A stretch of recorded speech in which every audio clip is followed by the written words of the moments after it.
The initial phase of your rehabilitation journey is to determine all factors leading to your pain and discomfort. There are a multitude of factors such as lifestyle, it could be work-related, whether it's physical or mental, be exercise that you plug into, or even your diet, and sometimes getting specific is genetic testing.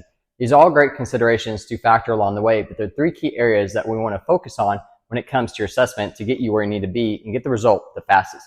First is going to be your hand dominance. Whether you're right or left-handed, we all go through certain movement patterns more often than we think, actually leading us into this locked-in pattern.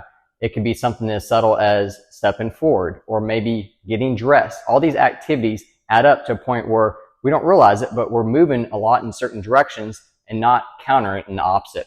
It could even relate it to growing up, maybe playing certain sports, doing certain activities, or even work-related. What happens though, if we do this constant pattern without breaking the pattern up, we get locked into these respective motions at the joint, offsetting how the actual muscles around it tighten up, and then eliminating or preventing us from being able to get in a certain posture or position.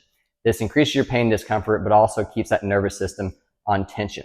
Second, we want to look at layers of the body. So when we think about layers of the body, what's happening at the joint? How well does the joint line up so it can connect with the nervous system, the joint receptors in the first place to get everything around there to activate?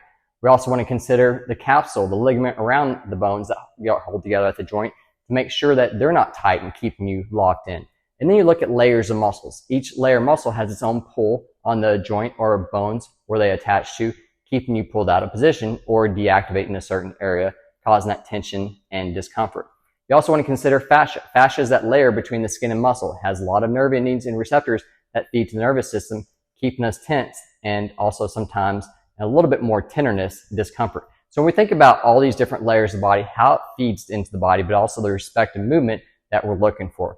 And the third, one of the most important ones, is how does your nervous system relate to this all? We have what's called sympathetic and parasympathetic. Sympathetic is the fight or flight that gets us going, and there's a parasympathetic relaxation. But if we're too much sympathetic, we actually have too much output to increase the pain inflammation that we're experiencing. Thus, our overall experience of pain discomfort stays there. We also keep things tight in their respective position. And you also notice people over a period of time who may have this kind of the ebb and flow or roller coaster experience where one day they feel good, another day throughout the week they feel more stiff, tightness, pain, discomfort. It's because your nervous system is tensely more on activation that day with all the other considerations that we mentioned earlier. So we're looking at actually getting your body to improve its ability to move without the pain discomfort. Again, we want to consider the factors of your hand dominance pattern, identify which areas of the body are restricted, they're not moving quite like they should, then identify it through the layers of the body at which layer is not moving, and then confirm it with how the nervous system is activating, but also use this as a tool and a resource because the body's capable of doing some really powerful stuff if we get the body to go to work for us. Then we use the game that we do with the nervous system, getting it to calm down, to open the area up, going from that sympathetic to parasympathetic, and then moving you into a more relaxed state. That way the body can open up and we can direct your path the fastest to your success and overall the result that you're looking for.